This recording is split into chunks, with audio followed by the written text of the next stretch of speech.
Hola amigo de Sportstream, bienvenidos a los titulares del día de hoy.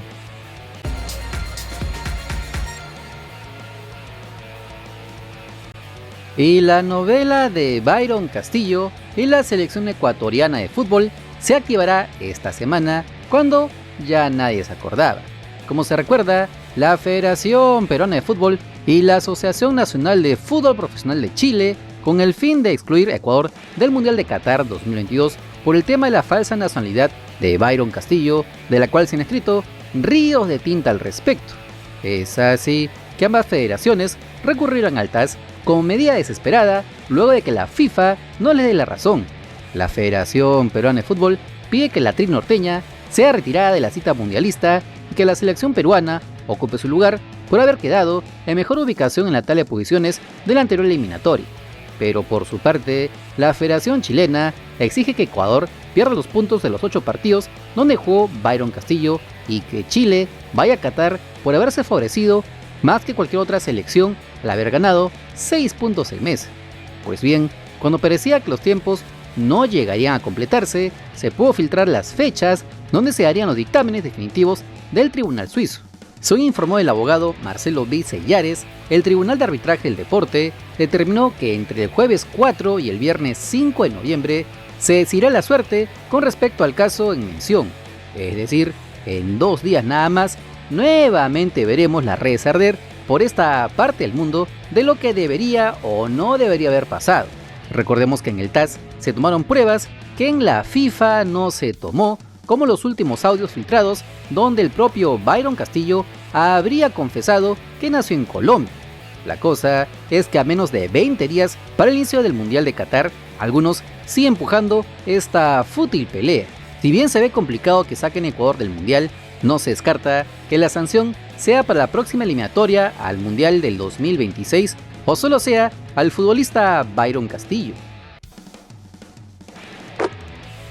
Uno de los jóvenes futbolistas extranjeros que más ilusionaba a muchos fanáticos de la blanquirroja era Alexander Robertson, el futbolista del Manchester City que puede representar hasta 4 selecciones: Perú, Australia, Inglaterra y Escocia.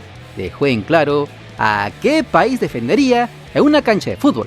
Alerta spoiler, no somos nosotros. Australia es mi hogar. No clasificaría a ningún otro lugar como mi hogar, aparte de Australia. Crecí allí desde que era niño, sé todo sobre mi origen y, obviamente, mi abuelo y mi papá jugaron para Australia, así que para mí, si tuviera que hacer eso, sería un momento de mucho orgullo. Para mi familia y para mí. Estaba viendo en la tele el partido de repechaje entre Australia y Perú. Fue un poco extraño ver a 2 países en los que puedo jugar uno contra el otro, pero Australia aseguró la victoria, lo cual es realmente bueno. Estas declaraciones son como una puñalada al corazón de los pocos fanáticos peruanos que mantenían aún la mínima esperanza de que con el tiempo Robertson decida jugar por nuestro país. La cosa es que la gran mayoría de hinchas peruanos ya intuíamos esta decisión, ya que hace poco el ex técnico de la selección peruana sub-20, Gustavo Roverano, mencionó que el futbolista de 19 años cortó intempestivamente la comunicación con la Federación Peruana de Fútbol cuando estaba coordinando los trámites para que obtenga la documentación peruana. Y ahora sabemos el porqué. El plantel del Sporting Cristal viajó a la ciudad de Arequipa para su partido de ida por las semifinales de la Liga 1 Betson 2022 cuando se mida ante el Melgar. En esa línea, el técnico rimense Roberto Mosquera habló en el aeropuerto Jorge Chávez con respecto a este duelo. Bueno, el nivel de dificultad no solo es la altura, ¿no?, sino un muy buen equipo como Melgar, a quien respetamos, pero no hay un equipo que no se le pueda ganar si haces lo que tienes que hacer, ¿no? No sé si somos el mejor visitante en altura, solo hemos perdido en Huancayo y debimos empatar, pero eso no asegura nada tampoco, ¿no? Hemos trabajado convenientemente, ha habido menos descanso que en otros partidos, pero estamos acostumbrados también a la seguidilla, porque la Copa Libertadores te entrena también para este tipo de finales donde no hay un descanso adecuado. Tenemos que utilizar otro tipo de trabajo para descontracturar los músculos de los jugadores, así que estamos ilusionados, ¿no?, con este partido como debe ser y preparados. Como se recuerda, el Club Celeste es de los mejores equipos del llano, sacando puntos en la altura, donde ganó en Ayacucho, Cajamarca, Arequipa, Cusco, empató en Juliaca, en Huancayo contra la AET y solo perdieron en la incontrastable contra el Rojo Matador en la primera fecha del año.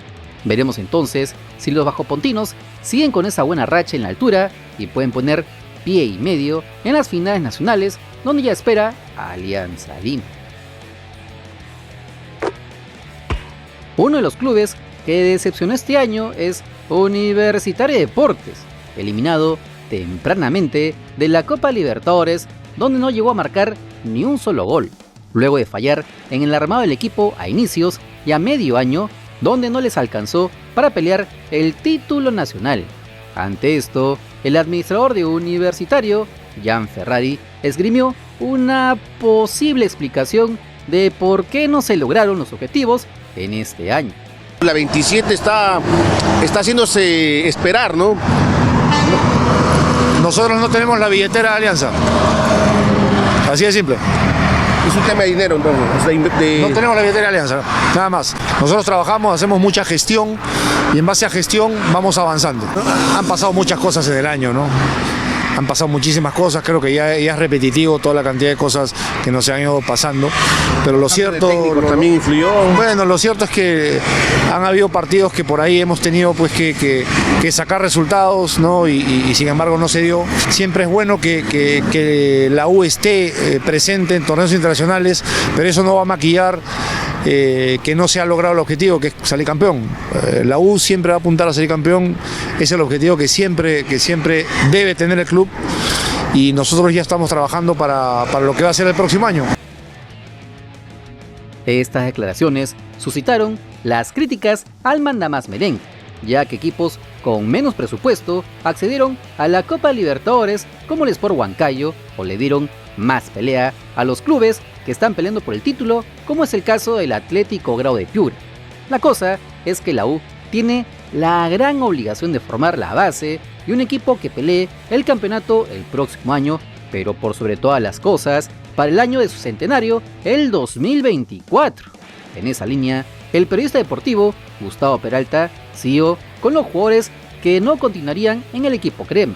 Leonardo Rugel no está tan cerca de renovar como dicen, que Nelinho Quina hoy se despidió de todos en Campomar y que no va a continuar en Universitario, esa es la primera novedad. Así que Nelinho Quina, después de 4 años, si no me equivoco, 2019 él regresó a Universitario, no va a seguir en la U, y que Claudio Jacob no está tan seguro que se vaya del equipo, porque entiendo que la intención de la administración de la U es que se vaya Jacob. Sin embargo, la respuesta del entorno del jugador es que Jacob se presente el 5 de diciembre en la pretemporada Universitario. Además de esto, se pudo confirmar que el volante nacional Rodrigo Vilca tampoco seguiría en el club merengue, así lo informó el periodista deportivo Franz Tamayo. En Newcastle esperan la vuelta de Rodrigo Vilca. El equipo de reserva tendrá actividad durante la Copa del Mundo de Qatar.